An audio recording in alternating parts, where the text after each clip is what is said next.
টান টান উত্তেজনা, মুখে হাসি থাকলেও উৎকণ্ঠার ছাপ ঠিকই স্পষ্ট। সবাই অধীর অপেক্ষায়। ঘোষণা করা হবে বহু প্রতীক্ষিত ফলাফল। উপস্থাপিকা সামিয়া আফরিন বেশ কয়েকবার নাম ঘোষণা করতে উদ্যত হলেও প্রতিবারই সময় নিয়ে নাটকীয় উত্তেজনা সৃষ্টি করেন। অবশেষে আর কোনো কালক্ষেপণ নয়, কারণ সবার চোখ এখন একদিকেই, কে হচ্ছেন প্রথম। মুহূর্তটি যেন নিঃশ্বাস বন্ধ করে রাখার মতো। ঠিক তখনই মাইক্রোফোনে ভেসে আসে, প্রথম হয়েছেন মেহজাবিন চৌধুরী। শীর্ষে নিজের নাম শুনে সেই মুহূর্তে চমকে ওঠেন মেহজাবিন। তার বিস্ময় আর আনন্দ মিলেমিশে একটি চিৎকার হয়ে বেরিয়ে আসে। অবিশ্বাস আর আবেগে ভরা সেই মুহূর্তে মেহজাবিন যেন সময়ের বেড়াজাল পেরিয়ে স্বপ্নের বাস্তবতায় লাফিয়ে ওঠেন।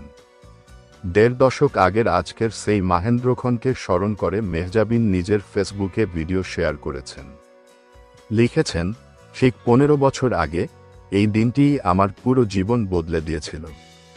২২শে জানুয়ারি ২০১০ থেকে ২২শে জানুয়ারি ২০২৫, এটি শুধুই তারিখ নয়, এটি আমার জীবনের নতুন শুরু।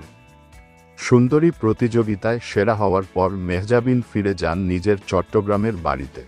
কিন্তু তার জীবনের পথ চলার গল্প তখনই থেমে থাকেনি। চ্যানেল আই থেকে নাটকে অভিনয়ের প্রস্তাব আসে। তার প্রথম নাটক তুমি থাকো সিন্ধু পারে, যেখানে তার সহশিল্পী ছিলেন মাহফুজ আহমেদ। সেই নাটক ছিল তার পথ চলার প্রথম ধাপ। এরপর একের পর এক নাটকে অভিনয় করে নিজেকে মেলে ধরতে থাকেন। প্রতিটি চরিত্রে অভিনয়ের মাধ্যমে দর্শকের মনে এক আলাদা জায়গা করে নেন। নাটকের সাফল্যের পরে মেহজাবিন ঝাঁপিয়ে পড়েন ওটিটির জগতে, সেখানেও রেখে গেছেন তার দক্ষতার উজ্জ্বল ছাপ।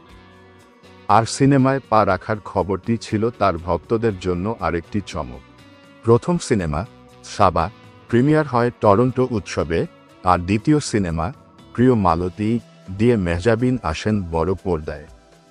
এই সিনেমাটি শুধু দর্শকদের হৃদয়ই জয় করেনি, ২৩তম ঢাকা আন্তর্জাতিক চলচ্চিত্র উৎসবে বাংলাদেশ প্যানোরামা বিভাগের সেরা সিনেমার পুরস্কারও অর্জন করেছে। মেহজাবিনের এই যাত্রা কেবল সাফল্যের গল্প নয়, এটি এক নারীর আত্মবিশ্বাস, অধ্যবসায় এবং স্বপ্ন ছুঁয়ে দেখার গল্প।